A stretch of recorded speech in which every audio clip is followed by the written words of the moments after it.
With that out of the way, let's turn our attention to the top 15 matches of 2021. 2021 was a year that gave us a crap ton of great matches, and I have done my damnedest to condense them down to just 15. Usually I do 10, but I figure since this is the start of what's going to be the 15-year anniversary of the Sound Off, 15 years, we'll do 15 matches in rank order.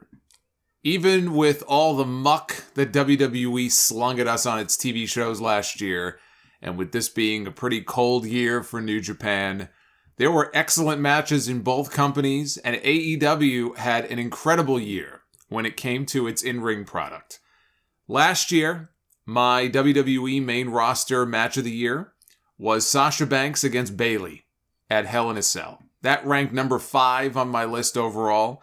My overall match of the year belonged to Okada against Ibushi in the main event of Wrestle Kingdom 14, Night 1. Here, we've got an extra 5 matches to squeeze in, which made it even harder for me to rank these. And I'm also going to name who I thought were the best male and female wrestlers of 2021, and what the best show of the year was as well. We'll do that a little bit later. But let's begin with number 15 on the list, and we'll work our way up to number 1. Number 15. Darby Allin versus MJF from AEW Full Gear on November 13th. If you're not on last, you want to go on first. And that's what these two did. They opened the show with an excellent match.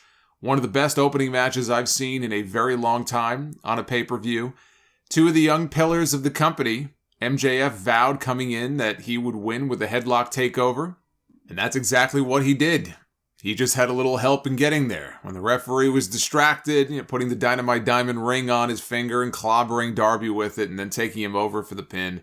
But it was a tremendous match between the action and the story. And it shook some people up who were thinking that MJF was nothing more than a promo. I was still hearing that criticism from some people. The guy can cut a promo, but as a wrestler, he's okay. Probably because he doesn't do a lot of flashy stuff. He doesn't have to. The guy can go. He did that against Jungle Boy. He did that against Sammy Guevara. And he did that here. Here, he killed it with Darby. Number 14. Thunder Rosa against Britt Baker in an unsanctioned lights out match from the March 17th episode of AEW Dynamite.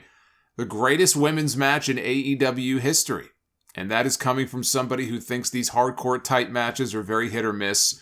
This was better than the exploding barbed wire death match that people paid to see at Revolution with Moxley and Omega. It was also a historic match because for the first time in Dynamite history, the ladies had the main event all to themselves.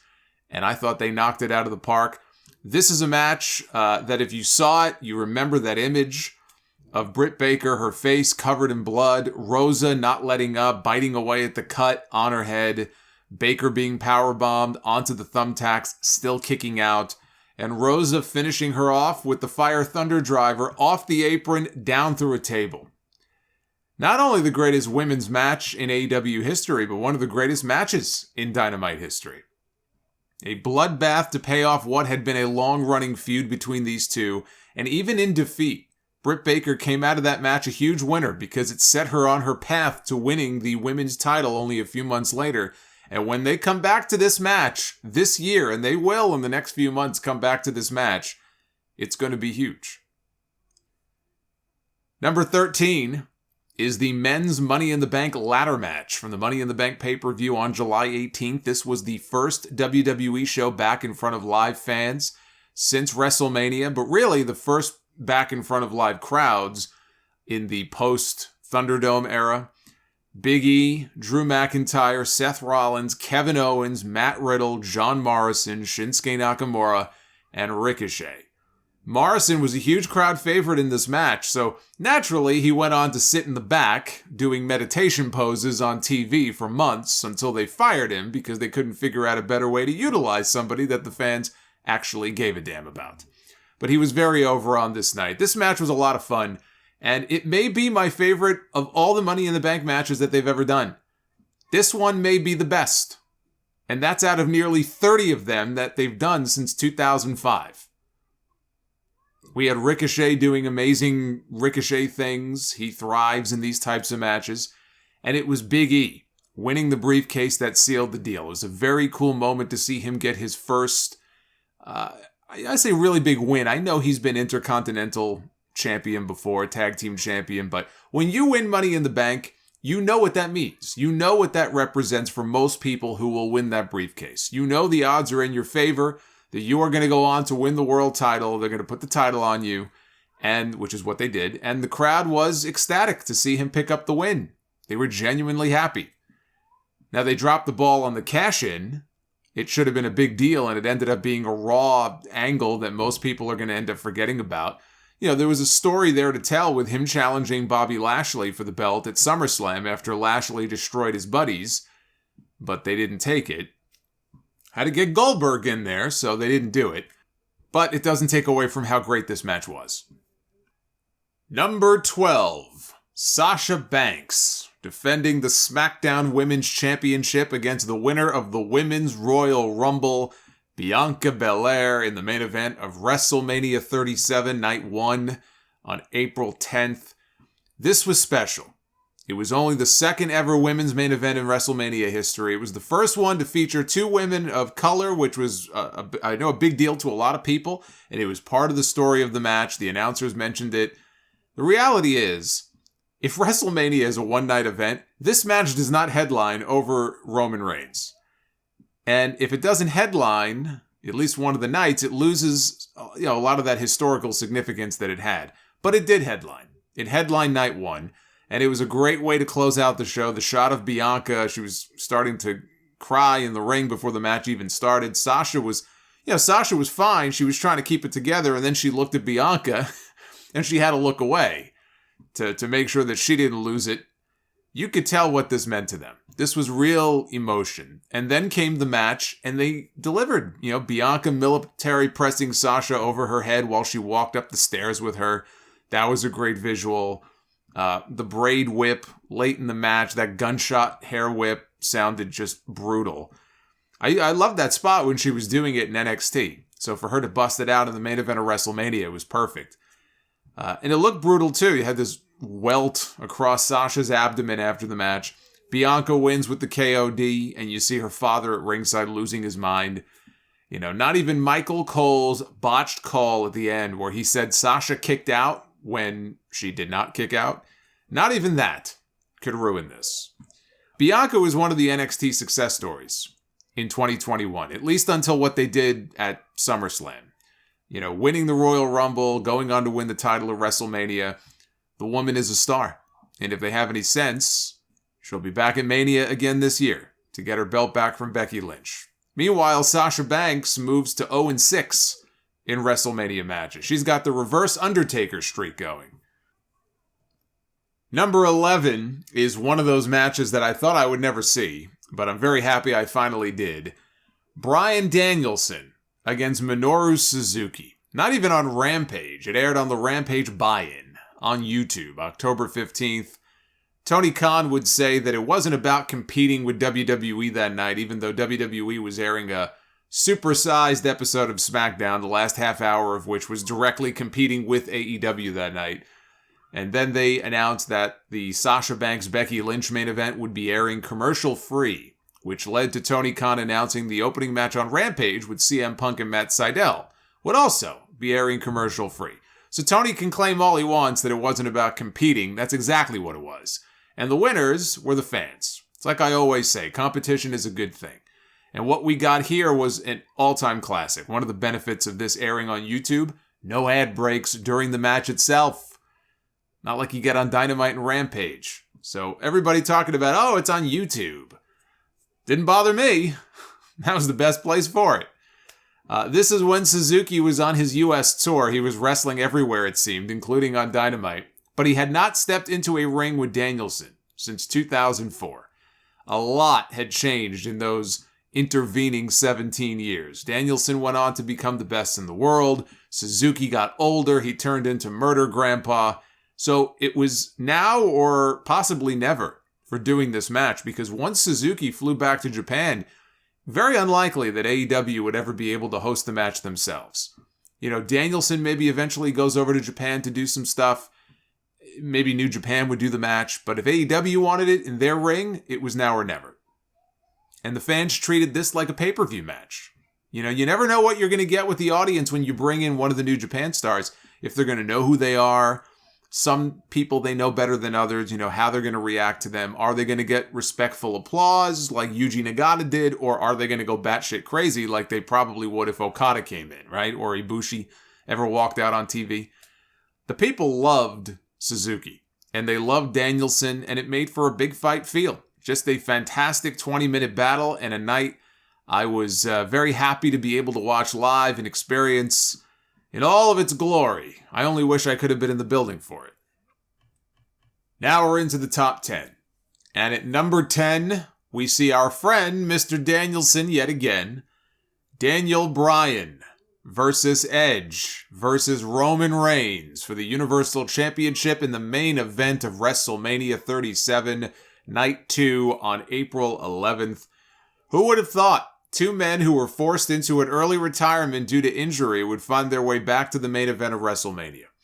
Edge won the Royal Rumble 11 years after his last Rumble win to earn the right to challenge for the championship of his choosing. But a funny thing happened along the way. Daniel Bryan, the man who was never even supposed to be in the main event of WrestleMania, ended up main eventing two of them.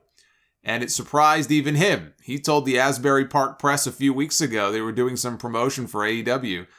And he said, the thing that surprised me the most this year was being inserted into the main event of WrestleMania. When I started the year, I knew my contract was ending, and I was part of the creative team with WWE. And I was like, okay, what's the best thing for me to do on my way out? And it was certainly not the main event of WrestleMania. As with almost all Roman Reigns matches, we had lots of Uso interference from Jey Uso. Jimmy wasn't back yet. Edge dispatched him early on in the match. This is one of the better triple threats that WWE has done.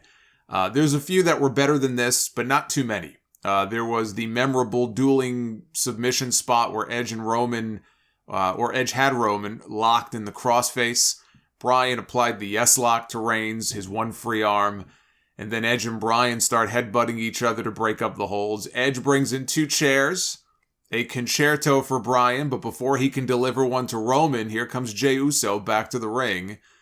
And Edge takes him out, and he walks into a spear.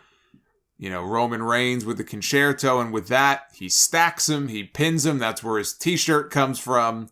And Roman Reigns retains his championship. This was the better of the two WrestleMania main events, and I loved the Sasha and Bianca match, but this was the better of the two matches. Outside of the Boneyard match from Night 1 last year, this is the first time probably since WrestleMania 31 6 years ago where we had a WrestleMania main event that was good enough to make the top 10 for the year. We've had some real stinkers since 32 in Dallas, but not last year.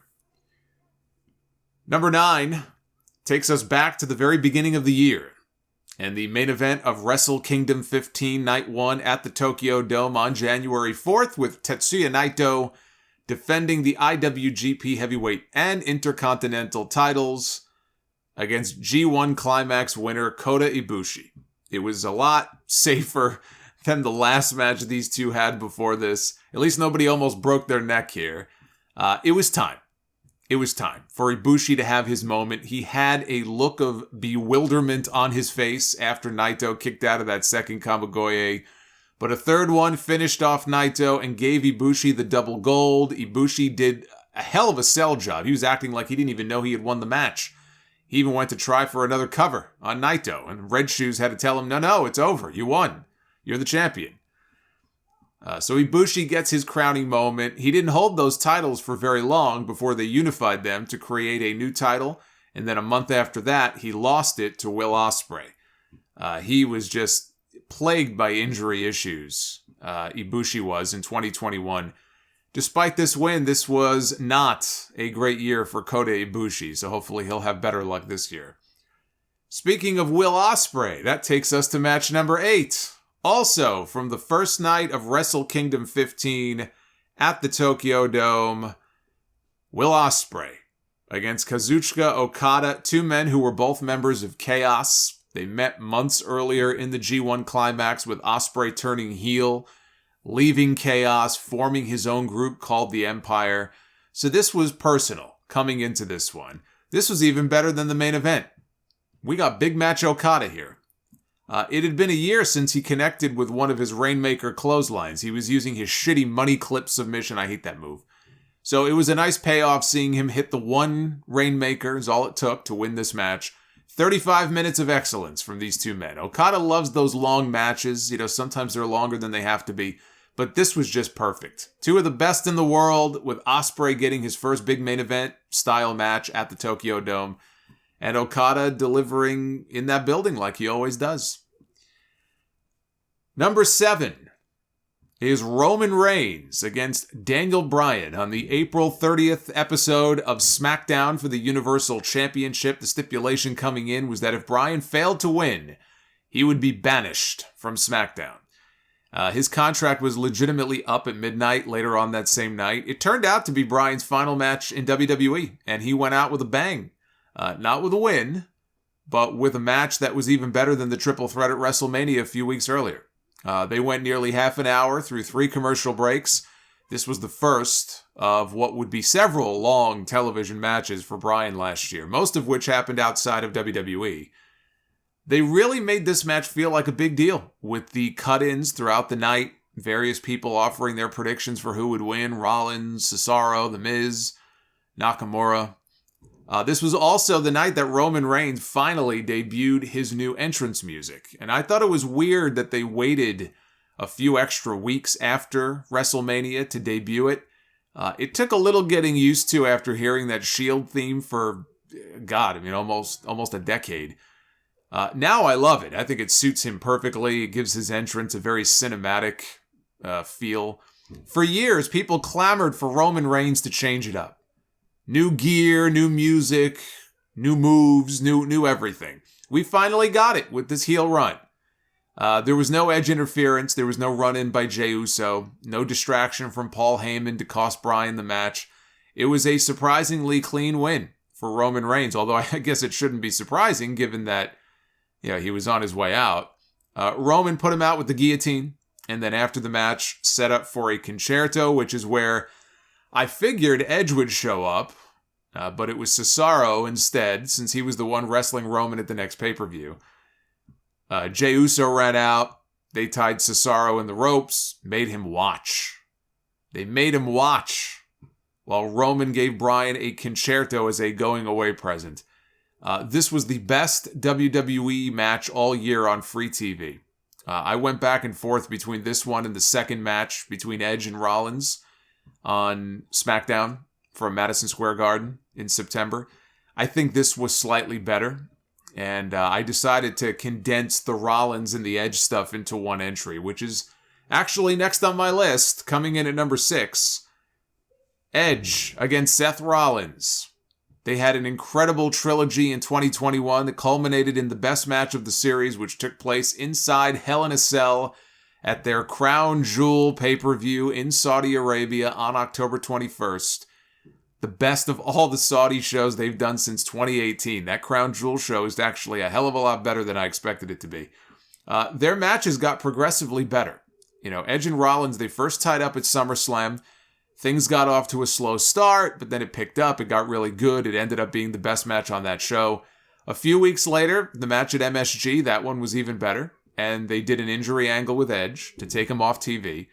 That built to his return for Saudi Arabia inside Hell in a Cell. And finally, we have a rivalry worthy of the stipulation. This is the kind of feud that you blow off inside Hell in a Cell.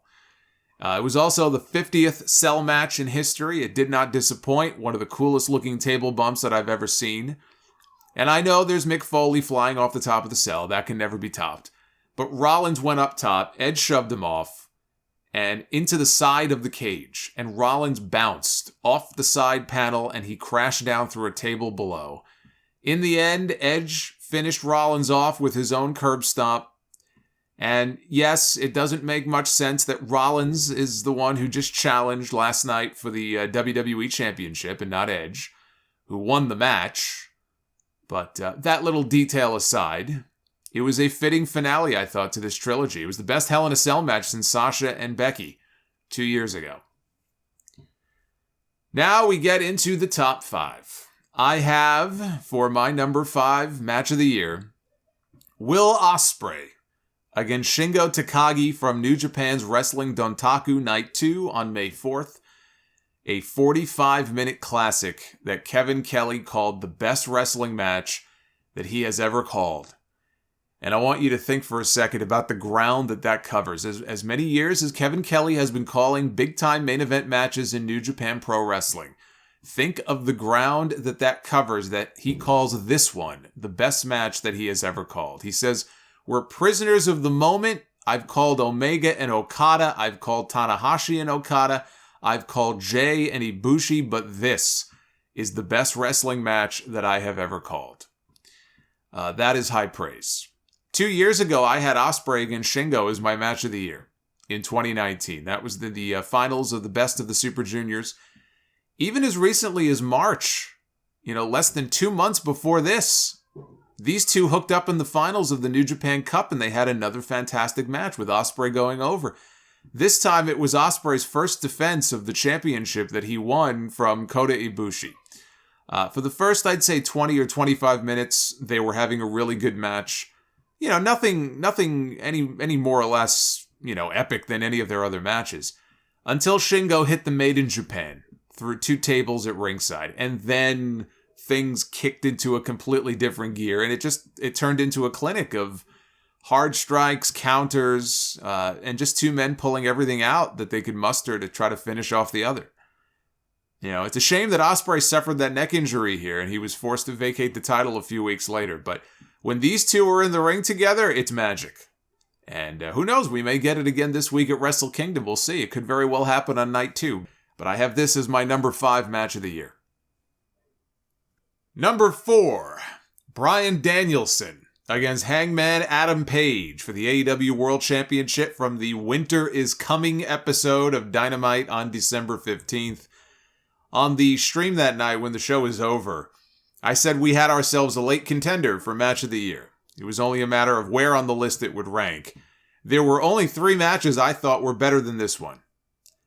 This was Hangman's first title defense after beating Kenny Omega at Full Gear, and Danielson's first big match in the heel role. If ever there was a perfect first opponent for Hangman to step into the ring with, it's Danielson. You could also tell from the pacing of this that they were going to go a long time. If Hangman showed a weakness, Bryan was right there to exploit it. Like the shoulder, after being posted head first, Hangman, he came up bloody, so he got color for some added drama. When we got up the 5-minute time call, we got the 5-minute time call from Justin Roberts, it didn't feel like 55 minutes had gone by. Now, this match never felt like it dragged. It didn't feel like it was moving like molasses or anything. At that point, you could hear Danielson shout, he's going to get his fucking head kicked in. And he started stomping away on Hangman's head. He set up for the running knee. Hangman scooped him up, hit a leaping deadeye, only got 2. And from there, he goes out to the apron, does Page, setting up for the buckshot lariat, propels himself into the ring. Danielson catches him, takes him down with the label lock. We got a 1-minute time cue. Hangman fights out of it, blasts him with the buckshot just as the time limit expires. We don't see many 60-minute draws anymore on TV. The ad breaks, they don't really work in Iron Man matches, and they're not always a great draw for TV ratings. But these 2 guys put on a clinic out there, and they had the crowd, into it and invested the entire time. There had to be a reason to run this match back a second time and not beat Hangman in his first defense. It was the only way to do it that didn't involve some cheap DQ or an interference finish. Some people are just never going to accept a time limit draw as being a good finish because they're not conditioned to it. They didn't grow up with it. They didn't see very many, if any of them. Because they want a decisive winner in every single match, no matter what. But that's bullshit. That's nonsense. I want a decisive winner too most of the time, but there are times where you can do finishes like this where it makes sense and it's okay and it doesn't take the match down or anything like that. It was the right finish for this match, and now we're getting the rematch on Wednesday on the first TBS Dynamite show. Hangman had the match of his life out there, and Danielson did what Bryan Danielson always does. He goes out and he wrestles and tells a story in the ring, and he does it better than almost anybody else in the wrestling world. That's it. Period. End of story. Number 3. You had to know that this would make the list because it was my WWE match of the year in 2020. I ranked it 4th overall in 2020. Walter defending his NXT United Kingdom Championship against Illya Draganov from NXT TakeOver 36 on August 22nd. Their match in 2020 was held inside of an empty studio with no fans. Draganov put up a hell of a fight, but in the end, he fell short, and Walter rampaged into 2021 as the unbeatable champion. The ultimate final boss was Walter. Well, last year they did it again. The best WWE match all year. And they had a couple hundred people this time in the stands for it. My one regret is that none of these matches that they've had happened in front of a packed building with like 5,000 or 10,000 people. Like they would have had if this was like an NXT TakeOver show from 2 or 3 years ago. Like imagine these two doing battle in New York at the Barclays Center or the Allstate Arena in Chicago like Pete Dunne and Tyler Bate did a few years ago. That's my only regret, but I referred to this at the time when I did the review. I called this a beautiful symphony of violence. Every chop that Walter threw, Draganov would come right back. You know, Walter hit a shotgun drop kick at one point. I mean, there's a scary visual. Fucking Walter doing a shotgun drop kick where he hit the top rope splash, which is the way he beat Pete Dunne to win the title at TakeOver New York. But Draganov kicked out. Draganov would not quit. He got the sleeper applied. Walter tried to fight out of it, but in the end, he slayed the dragon. He did the impossible. With broken blood vessels across his neck and his chest, he ended the Ring General's 870-day reign as champion. And what a satisfying finish this was, to have Walter not only lose, but the way he lost. He tapped out. They could have protected him by having him pass out. But he tapped out, a decisive win for Draganov. This was, up to this point in the year, my match of the year for 2021. Up until August, I would have called this the match of the year. This was a battle. Everything Walter does is believable. Everything Walter does is authentic. Everything this guy does is completely believable. It feels like his opponent is in the fight of their life when they are in there with this man. Walter is just on a different level from everybody else when it comes to matches like this. I don't have a lot of hope for him on Raw or SmackDown, but if they had their wits about them, he would be the biggest heel in the company, next to Roman Reigns by the end of this year. Number 2 on the list includes a familiar name that has already appeared 4 other times in this countdown. Bryan Danielson against AEW World Champion Kenny Omega at the Dynamite Grand Slam from Arthur Ashe Stadium in New York City on September 22nd. Billed as a dream match for the first time since 2009. As soon as word leaked out about Danielson signing with AEW, Omega had to be the first opponent for him on everybody's mind. This was the biggest night in AEW history, running New York City for the very first time, drawing its biggest crowd ever, 20,000 fans. That made it the highest attended pro wrestling event here since 1980. And the highest attended non-WWE pro wrestling show in this country since 1999, when WCW brought Monday Nitro back to the Georgia Dome for a 4th and final time.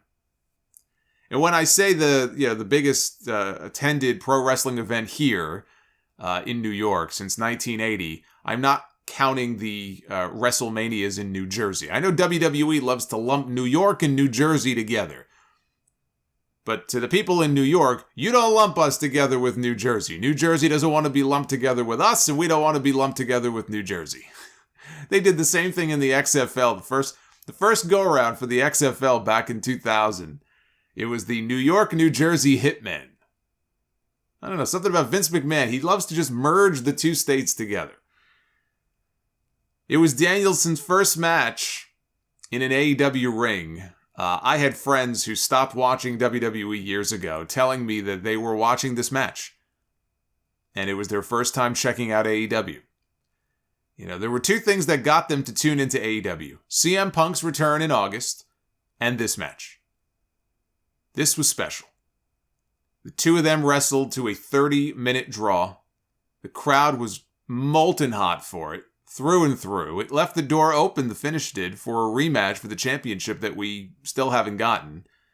Omega dropped it to Hangman. He went off to go heal up his injuries. I'm sure we have not seen the last of these two in the ring, whether it's for a title or not. But you cannot have a list of the greatest matches of 2021 and not have this either at or near the top of your list. It is the biggest and probably the most important match to date in AEW history. But if that was the biggest match in AEW history, then this last entry was the best all year. And it is the first time that I have had a tag team match take the top spot on my list in 5 years. Back then, I kept these lists to WWE matches only. And my match of the year in 2016 was Johnny Gargano and Tommaso Ciampa against The Revival at NXT TakeOver Toronto. For 2021, that honor belongs to the Lucha Brothers and the Young Bucks. Steel cage match for the AEW Tag Team titles at the All Out pay-per-view on September 5th. So many times you are in the moment with these things. To go back to the Kevin Kelly quote when he was talking about the match that I mentioned earlier in the countdown. You are in the moment in these things. A show may end and you may think, that's the best show I ever saw. That's the best match. That's the best main event. That's the best this, the best cage match. And you go back to it maybe a few weeks later, a few months later, a few years later. And it's still very good, but you don't quite feel the same way about it that you did that night, right? Because the adrenaline wears off and you're all excited. Now you've calmed down a little bit. And it's like, well, all right, maybe it's not the best, but it's still pretty good. There's a recency bias. That's what you call it. It's called a recency bias. So I wanted to go back and I wanted to watch this again to see if I still felt the same way that I did that night when the match was over. And to see where it would rank on my list. It's one thing to put a list together. It's another thing to have to rank these things. So I watched it again, and it was just an incredible spectacle. One of the greatest tag team matches that I have ever seen. And the greatest tag team match in AEW history. People were completely sick of the Young Bucks by this point. Their antics in all of their matches had gotten old. The constant interference by Brandon Cutler and the stupid cold spray shit. They were ready to see new champions crowned. And in fact, this was the one and only title change on that entire show. So this had been building for a while. People were ready to see those two drop the belts. The Lucha Bros come out. They got the live music entrance. These can be hit or miss. This one kicked ass. I thought their entrance was fucking awesome. There were all of the crazy moves that you would expect from these two teams. They made good use of the cage, I thought, so it wasn't just there for the sake of being there. There was plenty of blood, so if you are someone who believes there should be blood in cage matches, then you were a fan of this. Matt Jackson had the thumbtack boot that they brought out in the middle of this match. Penta dove in front of his little brother to shield him. He took the bullet for him instead. They had me convinced that it was over after hitting the BTE trigger on Penta, but then Phoenix, at the last possible second, dove in to break up the pin and started his comeback. And the two older brothers locked eyes. They took out each of the younger brothers from the opposing team, and then they went at it themselves. Phoenix, you knew he would fly, and he did, off the top of the cage, and that's a fucking tall cage that they use in AEW. He comes diving off with a crossbody onto everybody, and the Lucha Bros hit the assisted pile driver to win the AEW Tag Team titles. The sight of Penta hugging his kids at ringside after the match, just drenched in blood, and then getting blood all over the kids. This was unbelievable. This match, in a word, was unbelievable. Everybody played their part in making this as great as it was. And as I said, one of the greatest tag team matches that I have ever seen in any promotion, the greatest in AEW. This right here was the match of the year in 2021. So when this goes up, you guys will chime in and post comments and let me know if you agree, disagree, what your list looked like, your top, doesn't even have to be top 15, but whatever your top 10 or top 5 matches of the year were, chime in and let me know. Again, it's all subjective. This is my list, and my list might look different from yours, but it was tough to rank them. It wasn't so tough coming up with them, but ranking them is always a bitch. But I feel pretty good about the list I put together here.